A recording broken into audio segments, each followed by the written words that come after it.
제가 전 사역지에서 사역을 하고 있었을 때였습니다. 저는 청소년부 사역자였어요. 중고등부 사역자였습니다. 규모가 그래도 제법 아주 큰 청소년부는 아니었지만 그래도 몇 있는 청소년부였어요. 재밌게 사역을 했어요. 뭐 제주도도 놀러 가고요. 예. 수련회를 제주도로 갔어요. 그리고 참 해볼 만함직한 것들을 다 시도하고 정말 재밌게, 선생님들도 뭐 정말 재밌게 다 하나가 되어서 똘똘 뭉쳐서 그렇게 사역을 했어요. 그런데 저에게는 한 가지 고민이 있었어요. 그것이 무엇이었냐면 이 청소년들에 대한 고민이었어요. 그 청소년부의, 그 중고등부의 54%가 보육원에 사는 친구들이었어요. 이 보육원에 산다는 그 친구들이 어떤 아이들이냐면, 부모님들이 이 아이들을 기를 능력이 없어서 이 아이들을 그 보육원에 맡겨두고 부모님은 따로 살거나 아니면 부모님은 도망가시거나, 어떤 아이들은 자기 부모님이 살아계신지 생사조차 확인도 할 수 없는 그런 아이들이 이 54%였던 거예요. 이 아이들은요 참 재밌습니다. 그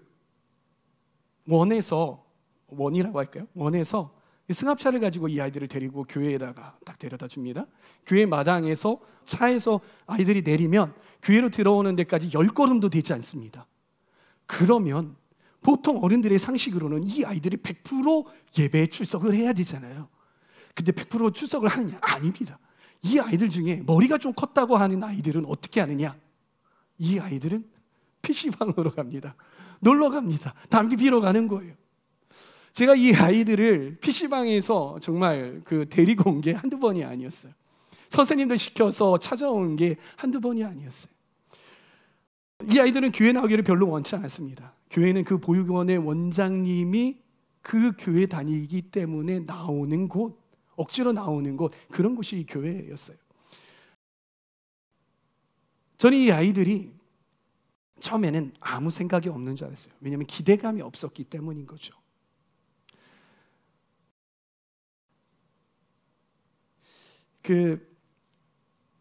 이 아이들을 바라보면서 내가 어떻게 사역을 해야 될까 고민이 많이 되더라고요.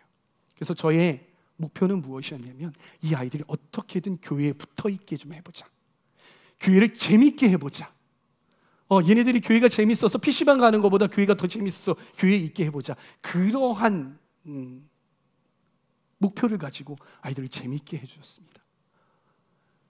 그러니까 아이들이 효과가 없었던 게 아니에요. 그러니까 아이들이 마음문을 열기 시작을 했어요. 그러면서 자기 이야기도 하고 대화도 하고 마음을 열고 그렇게 하는 겁니다. 그렇게 몇 달 동안, 그리고 한두 해 동안 노력한 결과 그 친구들의 마음을 조금씩 알게 되었습니다. 그 아이들의 마음을 알면 알수록 제 마음이 너무나도 기쁘고 좋아야 하는데 마음이 점점 무거워지는 거예요. 그 아이들의 아픔, 그 아이들의 슬픔, 그 아이들의 상처, 말 못하는 트라우마, 이러한 것들이 그 아이들을 너무나도 괴롭히고 있다는 것을 알게 되었어요. 너무나도 마음이 아픈 거예요. 그래서 어떻게 합니까? 제가 애통한 마음으로 이 아이들에게 다가갑니다. 이 아이들을 어떻게든 하나님 앞에 나오게 하기 위해서 다가갑니다.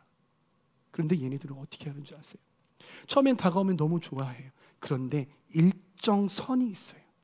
일정 선 이상으로 못 다가오게 하는 거예요.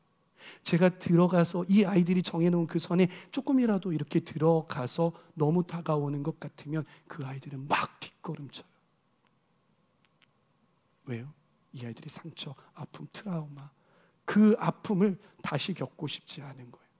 다시 정을 주어서 그만한 상처를 다시 받고 싶지 않은 게 이 아이들의 마음이더라고요. 신앙의 영역에서도 마찬가지였어요. 이 아이들이 같이 주님 앞에 기도하고 예배하고 훈련하고 이렇게 하는데 신학의 영역에서도 어느 선이 있어요. 그 선이 있는데 그 선을 뚫고 올라가지 못하는 거예요. 여러분, 글래스 세일링이라는 거 아세요? 글래스 세일링? 이게 뭐냐면 우리나라 말로 유리천정이라는 말이에요. 이 유리천정이라는 말이 무엇이냐면 어떤 사람이 노력을 해서 막 계속 올라가가지고 성공해야 하는데 보이지 않는 유리와 같은 그런 한계가 있다는 거예요. 그래서 올라가다 쿵 하고 부딪히고 떨어지고, 올라가다 쿵 하고 부딪히고 떨어지고, 올라가다 쿵 하고 부딪히고 떨어지고, 계속 이러한 것들이 반복되는 거예요. 그걸 보고 글래스 셀링이라고 하거든요. 유리천정이라고. 이 아이들에게 유리천정이 너무나도 강력했어요. 그러다 보니까 어느 정도 지나서는 더 이상 노력하려고 하지 않는 거예요. 왜? 그걸 뚫고 지나가서 올라가서 하나님을 만날 수 없다라는 것을 알고 또 믿기 때문에. 그러던 중에 어떤 한 아이가 저에게 다가와서, 제가 하는 노력이 가상했는지 저에게 다가와서 이렇게 이야기해요. 목사님, 하나님 살아계시다고요? 아니요, 하나님 살아계시지 않아요. 하나님 없어요. 하나님이 살아계시다면은요, 제 인생이 이렇게 될 수 없죠. 하나님이 정말 선하시고 살아계시고 능력이 있으시다면은요, 왜 우리 부모님이 나를 버리고 가셨어요?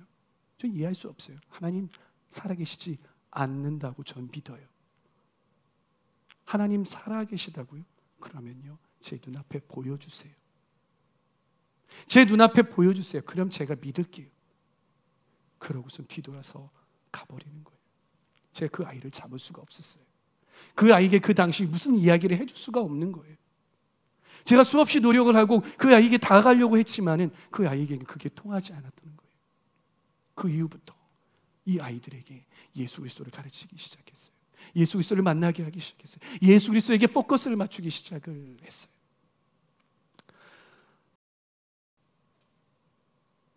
여러분, 하나님은 계시지 않습니다. 하나님이 계시다면 나의 인생은 이룰 수 없죠. 하나님 정말 살아계시다면 저에게 보여주세요. 이 말, 이 아이들에게만 해당되는 말일까요? 제가 청년 사역을 하면서 정말 많은 청년들이, 심지어는 몇 주 전에도 들었어요. 청년이 하는 이야기. 하나님 정말 계신지 전 잘 모르겠어요. 좀 이 아이보다는 고상하게 표현하지만 하나님 계신지 저는 잘 모르겠어요. 하나님 계시다면 저에게 이러한 힘든 일이 생기지 않죠. 하나님 정말 살아계세요? 봤으면 좋겠어요. 보여주세요. 이 이야기, 정말 많은 청년들이 이런 이야기를 하는 거예요. 사랑하는 청년 여러분, 우리가 믿고 있는 예수님 정말 계실까요? 우리가 믿고 있는 예수님 정말 살아계실까요? 네, 대부분이, 많은 우리 청년들이 모태신앙인이라서 하나님 계신 것, 그 정도는 믿는 것 같아요. 그런데 하나님은 살아계시다라는 것 인정을 하는데, 그 하나님이 정말로 내 삶을 회복시키실 정도로, 내 깨어진 가정을 회복하실 정도로 그렇게 능력이 많으신 예수님이라는 것, 여러분들 믿으십니까? 하나님이 그렇게 능력 있으신 분이시라는 것 여러분들 인정하시냐는 것입니다. 아니면 그 예수님을 제한하고 있지는 않습니까? 여러분, 이 시대 가운데 사탄이 우리에게 하는 일이 있습니다. 그것이 무엇이냐면 예수 그리스도를 제한하는 것입니다. 예수 그리스도의 그 능력을 과소평가하게 하는 거예요. 여러분, 그러면 어떻게 되는지 아십니까? 예수님을 온전히 의지하지 못해요. 예수님께 나의 삶을 온전히 던지지 못해요. 그리고 조건적으로 취사 선택해서 믿는 거죠. 아, 이 영역은 내가 보았고 경험해 왔으니까 예수님께서 하실 수 있어. 그런데 이 영역은 내가 몇 년 동안, 몇 해 동안 내가 기도하고 몸부림쳤는데, 내가 노력했는데도 안 돼. 하나님, 예수님 이 영역 하실 수 없어. 이렇게 생각하게 된다는 것이죠. 사탄은 우리에게 예수님을 믿으라고 말해요. 요즘 사탄의 전략이 바뀌었어요. 믿지 말라고 하지 않습니다. 믿으라고 그래요. 그러나 뭐라고 하냐면, 그 예수는 널 위해서 그렇게 성실하게 일하지 않으셔. 예수는 너의 삶을 다 변화시키고 온전히 변화시키기에 충분한 능력을 갖고 계시지 않아. 성경에 나오는 그 예수 그리스도의 능력은 과장되었어 라고 속삭이는 게 이 사탄이라는 것입니다. 그러면 어떻게 됩니까? 앞서서 이야기했던 그 청소년들처럼 하나님이 있다면 제발 눈앞에 보여달라. 하나님이 있는데 내 인생은 왜 이 모양 이 꼴이냐. 보여달라. 하나님은 있을 수 없다 라고 이야기하게 되는 것이죠. 여러분, 성경에 보면 예수님이 참 많은 사람들에게 기적을 베푸셨습니다.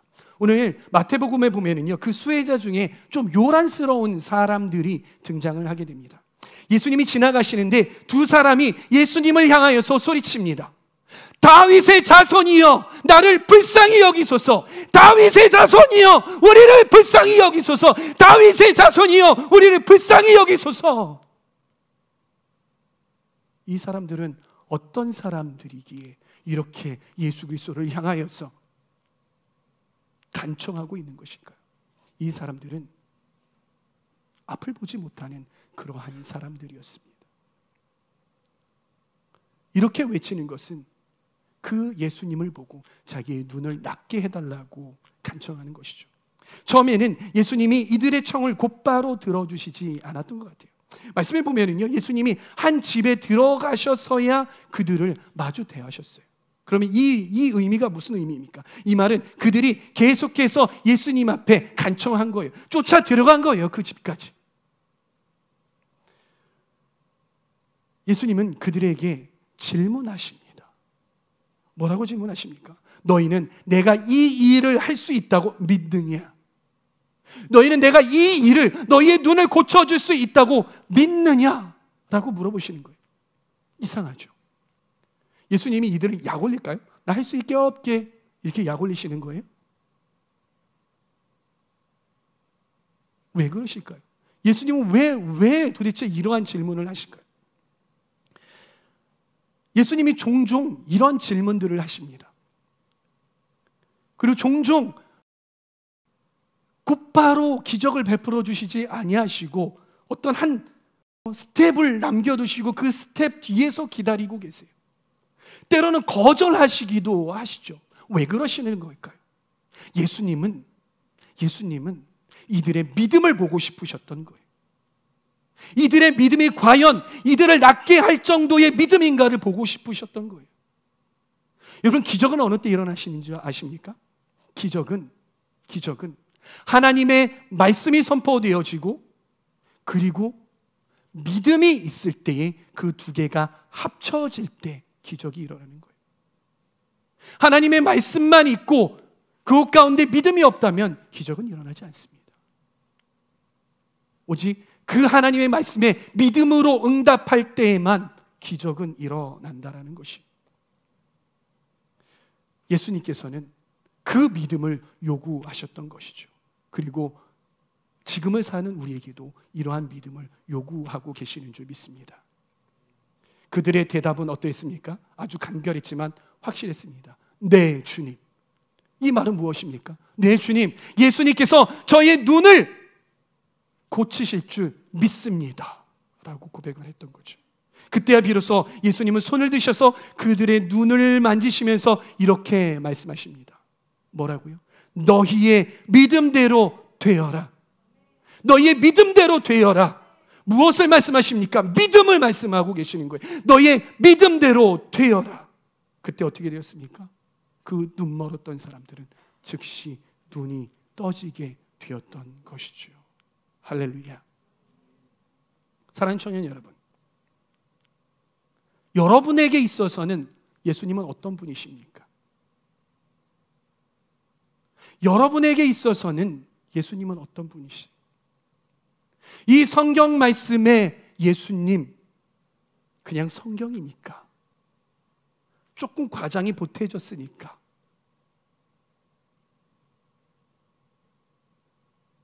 그렇게 믿고 있지는 않으십니까?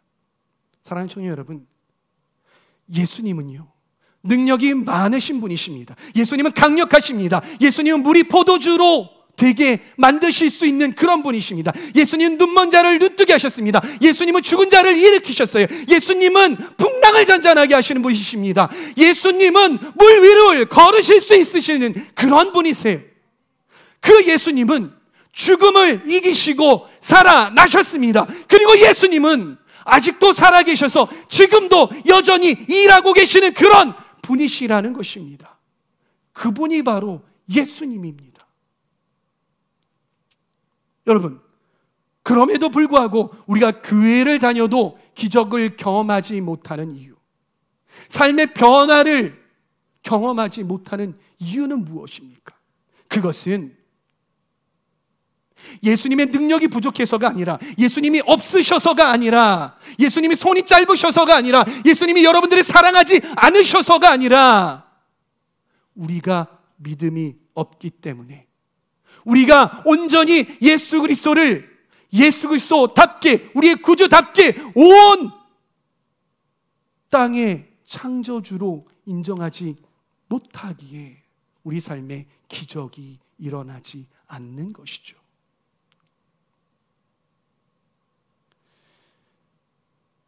사람들이 둘러싸인 예수님을 향해서 다윗의 자손이여 우리를 불쌍히 여기소서, 다윗의 자손이여 우리를 불쌍히 여기소서, 그렇게 외쳤던 이 눈멀었던 두 사람의 그런 외침, 그 외침이 여러분들에게 있으십니까? 예수님의 응답이 없어도 응답하실 때까지 내 자존심이 아무리 구겨져도 자존심을 내려놓고 예수님을 불러보신 적 있느냐 말입니다. 예수님만이 내 인생과 내 가정을 변화시킬 수 있다는 강력한 믿음이 여러분들의 마음 가운데와 여러분들의 생각 가운데 있느냐는 말입니다. 여러분, 예배, 찬양, 이 시간, 예수님을 공식적으로 만나고 예수님을 공식적으로 경험할 수 있는 그러한 자리죠. 그런데 어떤 이들은 이 찬양하는 시간에, 예수님을 만날 수 있는 이 시간에 내 목소리가 다른 사람들에게 들려지면 어떻게 생각할까? 내가 찬양하다가 하고 삑살이 나는 것, 다른 사람이 들으면 나는 너무나 창피한데, 내가 노래를 이렇게 못 부르는 것, 내가 음치인 것 옆에 있는 사람이 알면 나를 어떻게 생각할까? 내가 기도할 때 부르짖고 막 울면서 엎드려서 눈물 콧물 다 흘리는 모습을 다른 사람들이 보면 내 이미지 어떻게 되지? 나는 점잖은 사람인데, 나는 정돈된 사람이길 원하는데 다른 사람이 나를 그렇게 보면 어떻게 하지? 그게 무서워서 예배 시간에, 기도 시간에 여러분들이 스스로 제한하고 그렇게 이미지 관리하면서 예배드리고 있지는 않으십니까?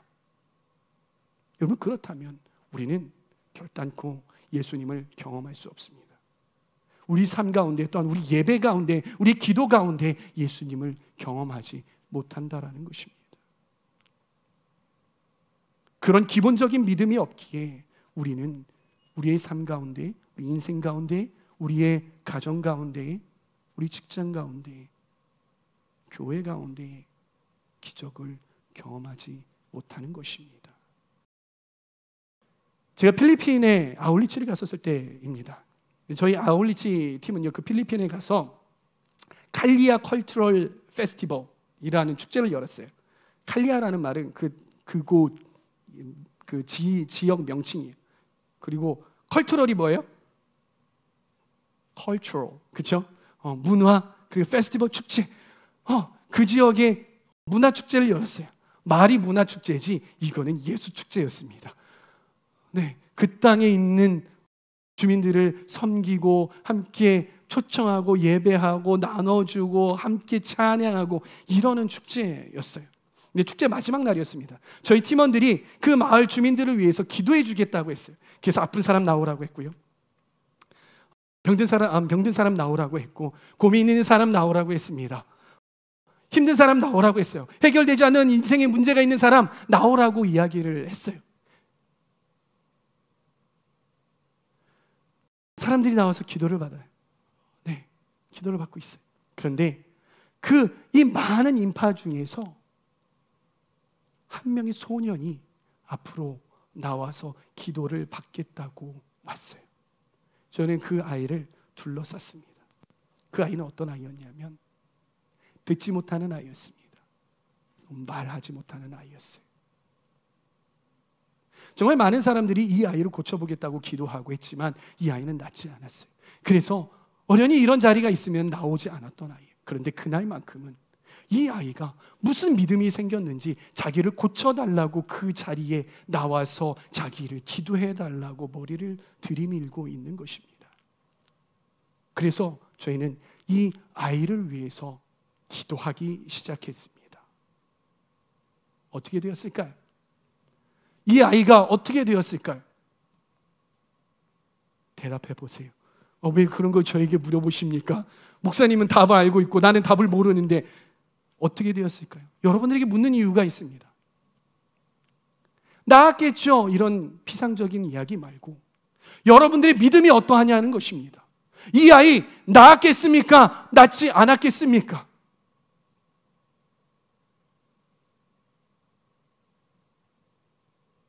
놀라운 일이 벌어졌습니다.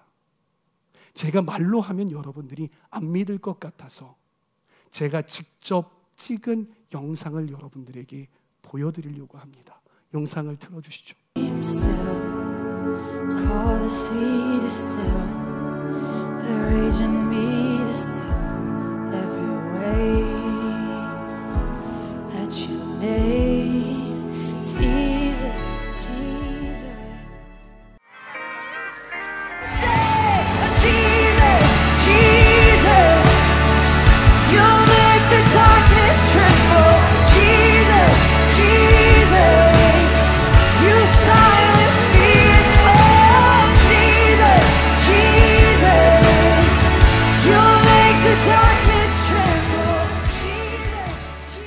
여러분, 이 아이는 그 자리에서 기도를 받고 듣기 시작했어요.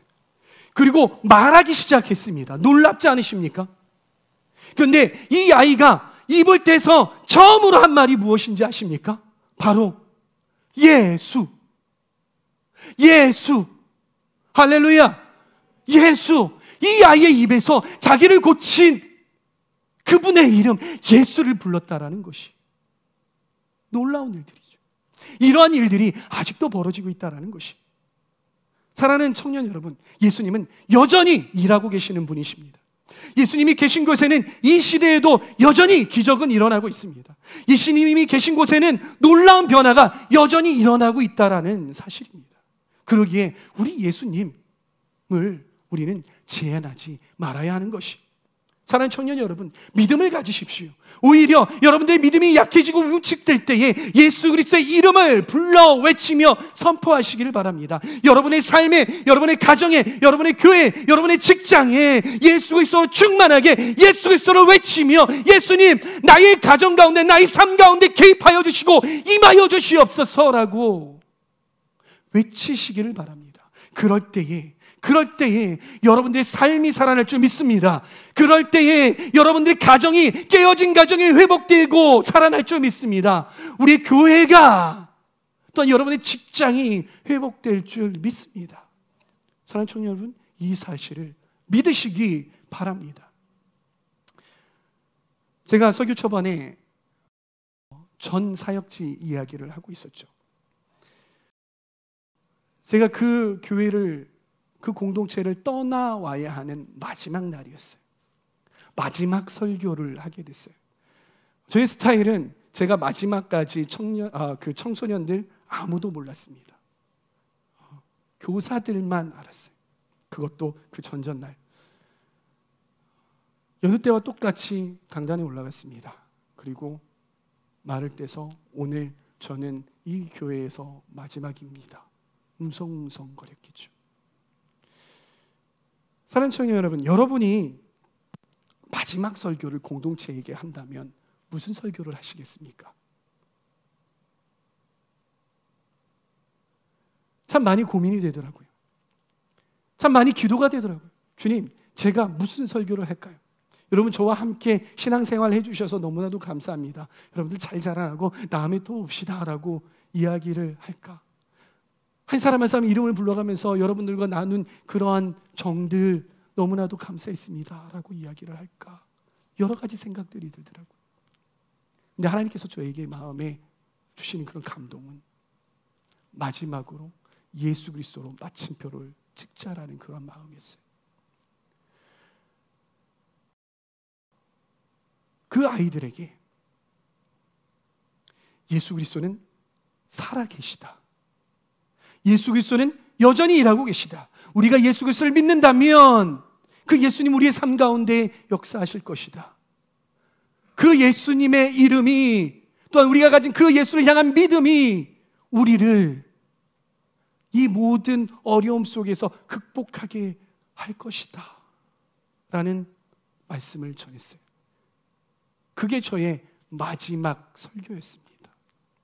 근데 이 설교, 마지막 설교를 하는데 제가 얼마나 기도하면서 설교했는지 몰라요. 왜냐하면 제가 그곳을 떠나오기 전까지 그 아이들은 변하지 않았어요.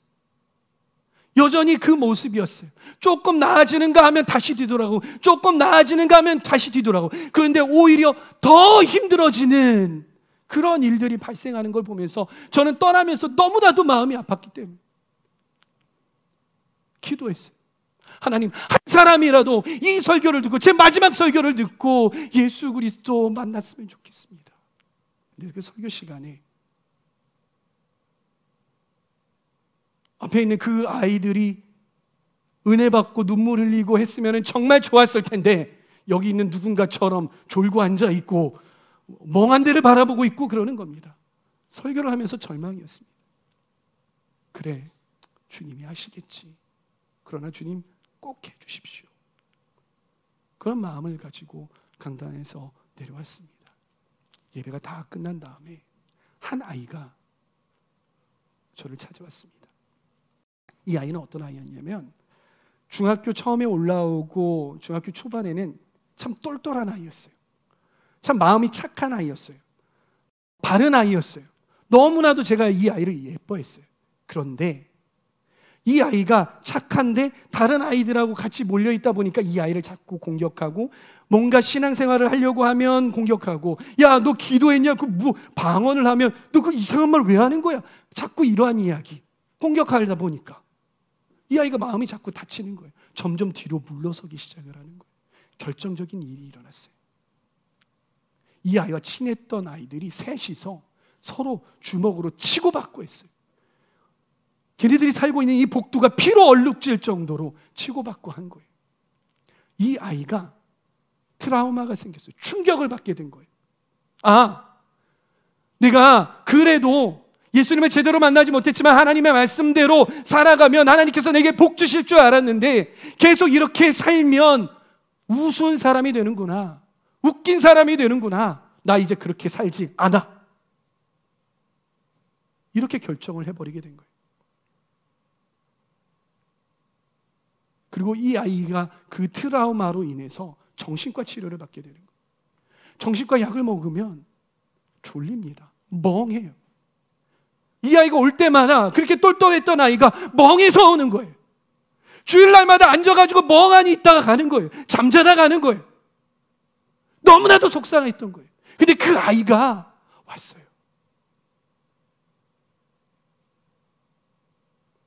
어눌한 말투, 그 전엔 너무나도 똘망똘망한 아이였는데 어눌한 말투로 저에게 말하는 거예요.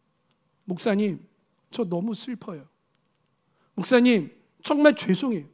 제가 물어봤어요. 너 뭐가 그렇게 미안한데? 목사님 말을 잘 들어야 되는데 제가 목사님 말 잘 안 듣고 속썩여서 너무 죄송해요 하면서, 그 약을 먹으면요, 눈물도 제대로 안 나거든요. 눈물이 한 방울 떨어지고 많이도 안 나요. 어깨는 들썩거리는데 눈물도 제대로 안 나는 거예요. 그러는 거예요. 너무 속상하더라고요. 괜찮아. 앞으로 잘하면 되지. 그 아이가, 목사님 근데 있잖아요, 제가 목사님 설교 듣는데 있잖아요, 하늘에서 빛이 저한테 막 쏟아지는 거예요. 근데 제가 그 동안에 목사님 말씀하셨잖아요, 예수님 살아계시다고, 그분 저 사랑하신다고. 제가 그거 전혀 안 믿어졌거든요. 그런데 오늘 말씀 듣다가 믿어졌어요. 저 예수님 믿을래요. 예수님 믿으며 살래요. 목사님, 저 잊지 말아주세요. 저도 목사님 안 잊을게요. 이러한 일이 그 아이에게 있었어요. 예수님은 그날 그 아이를 그렇게 만나주셨습니다. 그리고 그 친구의 삶이 변하기 시작합니다. 지금도 전해보면 잘 지내고 있다고, 잘하고 있다고 연락이 와요. 사랑하는 청년 여러분, 예수님은 누가 뭐래도 살아계십니다. 예수님은 여전히 일하고 계십니다. 예수님은 능력이 있으신 분이십니다. 예수님은 여전히 일하셔서 그 이름을 부르고 그 이름을 믿는 자마다 그에게 가셔서 역사하고 기적을 베푸시는 그러한 예수님이십니다. 사랑하는 청년 여러분, 그 예수 그리스도의 이름을 외쳐 부르십시다. 그 예수님의 이름을 외쳐 부르십시다. 그 예수님의 이름을 굳건히 믿으십시다. 그럴 때에 여러분들의 인생이, 여러분들의 삶이 변화될 것입니다. 여러분의 깨어진 가정이 다시 회복될 것입니다. 여러분들의 인간관계가 다시 회복될 것입니다. 여러분이 있는 모든 처소가 예수 그리스도로 충만하여 회복될 줄 믿습니다. 그렇게 놀라운 기적을 경험하시는 저와 여러분들 되시기를 바랍니다. 그리고 그 역사를 경험하고 그 일에 동참하는 우리 하을림 청년부 다 되시기를 간절히 축복합니다.